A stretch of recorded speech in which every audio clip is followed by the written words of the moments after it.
You know, I always give you. I give you. What do? You buy a new house? You move Mick in, right?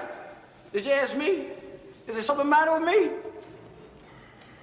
I got feelings, you know. This ain't cowboy. Everybody's got them, Paulie. The hell with everybody. No, maybe it's the hell with you. I don't want to listen to this crap. Come on, you talk like everybody owes you a living. Shut your mouth. Look, nobody owes nobody nothing. You owe yourself. You're wrong. Friends owe. Friends don't owe. They do because they want to do. Shut your freaking mouth. You've been keeping me down. Down? You know, you're like a crazy brother to me. You really are. So I want to tell you something. This is coming straight from the heart, Paulie. And I mean this. You ain't down. And you ain't a loser. You're just a jealous, lazy bum. What's up, my beautiful boxing family? It's that time again.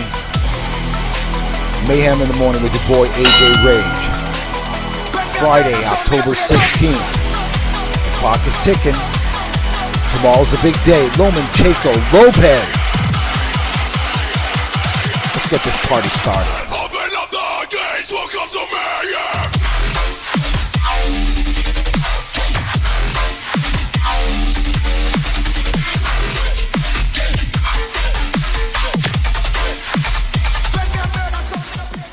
Oh boy, oh boy, oh boy. Big day of boxing tomorrow, people. Free on ESPN. Let me say that again. Free on ESPN. So if you're off watching something else, you know, like a replay of the NBA championship or, you know, whatever, you're going to miss what I feel is going to be a very exciting bout, but it's also going to be a hard lesson learned. So I saw the weigh-ins today between Lomachenko and Lopez. You know, I don't feed into all of the, you know, the hysteria, you know, the emotional stuff behind with Lopez and people saying that Lomachenko is cocky. Being confident doesn't make you cocky. You know, when you make great fighters like, you know, Rigondeaux and Nicholas Walters and amongst others quit and in some cases not come back. That's not cocky. That's confident. And I don't think Lomachenko sees anything special in Lopez. I think Lopez is a product, a promotional, a whatever you want to call it, that Top Rank has molded for the future. Because, I mean, let's get it straight. Lomachenko's 32 years old. Lopez is 23, I believe. They're looking at the future. They're going to get more fights out of Lopez than they're going to get out of Lomachenko. At this point in Lomachenko's career, he could be a little bit more picky, but he's not. You know, Lomachenko's doing what he said he wanted to do from the get-go. He said he wanted to unify the lightweight title. And that's what he's about to do. Because no matter what anybody says, and this goes for the people that were on ESPN, and it was hard to listen to. To listen to the absolute garbage and the back boy promotional bullshit that people like Andre Ward and Max Kellerman and Timothy Bradley are spewing to the fans to try to sell this fight. You don't have to sell it, you know? Unless you live, you know, in El Segundo up on a hill and you don't got cable and stuff, you got ESPN. The fight's going to be there. There's nothing else going on. You're going to watch this fight just based on the fact there's going to be two types of people. The people that respect boxing and want to see Lomachenko teach his big mouth a lesson.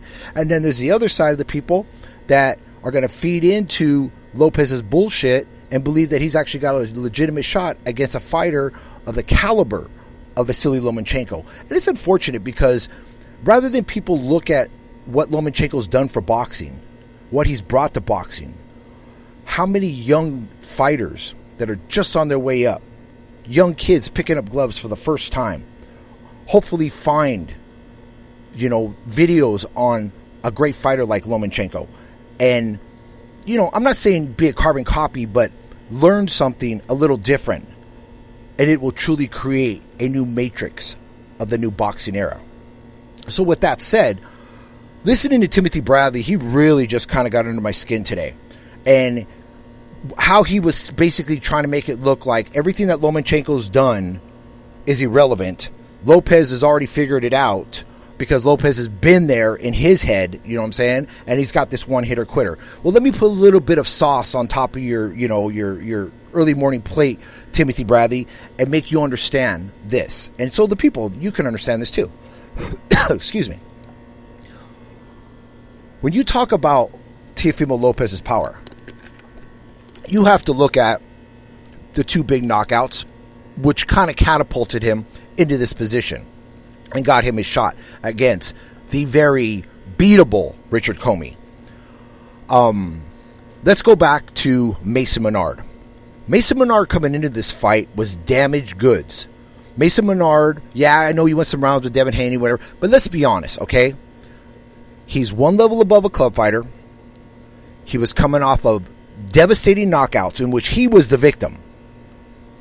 You saw it when the guy got in there. His legs were not there. He's a shot fighter. He was there to be beaten. He was there to make the highlight reel for ESPN or whatever. And it happened. Then you got Diego Maldonado, another very damaged fighter, a fighter who shouldn't even be fighting anymore. And I feel bad because I like Jesse Maldonado and I like Diego Maldonado. But Diego's putting himself in a bad situation. He was coming off of a devastating knockout in which he was dropped 4 times and knocked out in 2 rounds by Terry Flanagan, UK. Nobody speaks about that, about how damaged he was going into that fight. But the thing that's always that everlasting impression that I have in my mind, and even my wife even made a comment about it, was just the total disrespect that Teofimo showed to his victim as he laid there, semi-conscious, using that shovel tactic, after he did his Fortnite thing to make it look like he was scooping shit out of the ring, in which infuriated Diego's brother, Jesse. And I'll be honest with you, Teofimo's lucky that Jesse didn't get any farther than he did, because we would have had a mess on our hands. But the bottom line is, a hard lesson is going to be taught on Saturday. Timothy Bradley could sit here and keep saying things like, well, Lomachenko's not going to be able to use these angles. He's not going to be able to slip in and out to the right, whatever like this, because Teofimo's already going to be there and not be there because he already knows. Really? When did he learn this? From his dad? A guy who knows absolutely nothing about boxing. His claim to fame is his son. You take away his son, that night that didn't happen with his mom, and Junior Lopez is not relevant in boxing. The only reason why Junior Lopez is relevant in boxing, and it's not even, a respecting. He always talks about respect. How when he first met Lomachenko, he felt that Lomachenko disrespected him. Well, what about all the people that you've disrespected, Junior, including your son, by catapulting him into a situation that you could tell? It's just like what, Al Pacino, and Scarface said, when he looked at his partner and he told him, the eyes, Chico, the eyes never lie. And the bottom line is, the eyes on Teofimo Lopez says, I'm not ready for this stage. I'm going to do it. I got heart. I'm a proud fighter. I'm going to do it because my daddy put me here. But at the end of the day, there's going to be a hard decision that Junior Lopez is going to have to make. And that is he a boxing trainer and a promoter and a manager? Or is he going to be Teofimo's father? Is he going to know when it's time to pull the plug if his son's on the back end of just a complete beatdown? The type of beatdown that it's going to be worse, because I've actually never seen Lomachenko. He wants to inflict punishment on Teofimo. And Lomachenko said this several times, that we haven't really seen the best of him. Well, we just might see the best of him on Saturday. And that could end up, the end result can be the end of Teofimo Lopez. And when I say the end, people are like, oh, well, one fight doesn't define you. No, it can define you. In this situation, it will define you, because if you go back to the tough guy in Nicholas Axeman Walters, he was the same way. Proud fighter, strong fighter, big hitting fighter. What happened to him? He was beat down so bad, the man quit and never came back to boxing. Teofimo's already shown that he's got this vulnerability, this mental breakdown. He can sit here and say all day that he's going to hug it out with his dad and everything's fine. I'm sorry. Strains in relationship between fathers and sons don't just end on a hug. There's a lot of work to be done. And I'm going to tell you right now, Saturday's not the day to do it. So getting back, like I said, with Timothy Bradley, it comes down to this with Timothy Bradley and Andre Ward. And I'm just going to say it the way it is. What really irks them both is that their boy, Bud Crawford, will never be looked upon as the number 1 pound-for-pound fighter in the world, because he doesn't have the resume, he doesn't have the skill, and he doesn't have the mindset or the overall public appeal that Vasily Lomachenko has. And the reason being, Vasily Lomachenko faces the best. Say what you want to do, because of that same ring resume that Vasily Lomachenko had with if Terrence Crawford had that ring resume, there would be no question. But you see, they're going to nitpick and try to break down every single one of Vasily's things, say he's getting old, he's not ready for this, blah, blah, blah. Let me tell you something right now. Who's Tim Bradley to say anything? Tim Bradley's lucky that he's not still fighting and that Lomachenko was that they were in the same division with each other, because Lomachenko would teach him a hard lesson. And then to hear Andre Ward make it sound like, oh, well, almost kind of like, well, I can't really relate because I've never been in that situation. Yes, you were. When you got your ass kicked the first time against Kobolov, you were lucky to get that decision. Okay? You may have got redemption later on, but you got your ass kicked and you lost that fight. I don't care what anybody says. And as far as Bud Crawford, I don't even go into that. He's got a date coming up with Kell Brook. And I'm going to tell you right now, honestly, I'm putting my ducats on Kell Brook. And anybody that's smart and knows boxing will do the same thing. Because Kell Brook's the real deal. He may be broken. He took some risks.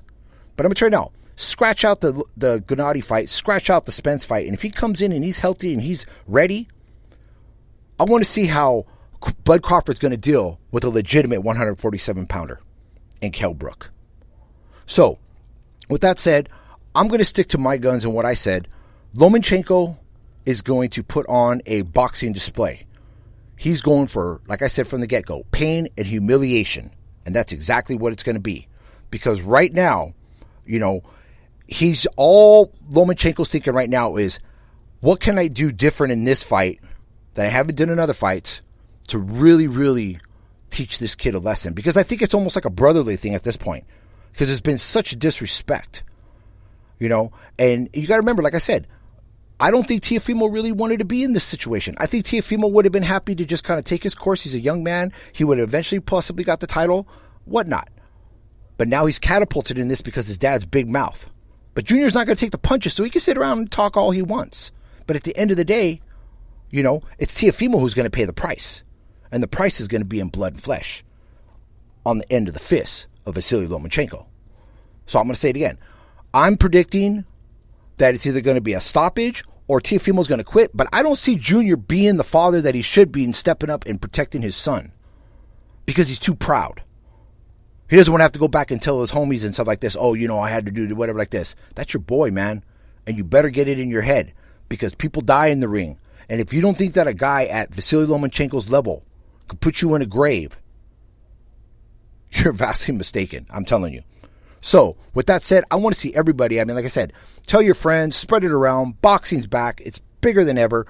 Vasily Lomachenko versus Teofimo Lopez this Saturday, free on ESPN. Not ESPN Plus, on ESPN.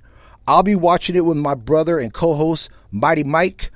We're going to try to get a live stream going on, try to do a little round-by-round analysis and stuff like this, but we're looking forward to a great thing. And you got Arnold Barboza going up against Alex Salcedo, what's going to be another great fight. We will see you on Saturday. Until then, everybody have a wonderful night. Once again, this is Mayhem in the Morning with your boy, AJ Rage. I'll see you Saturday.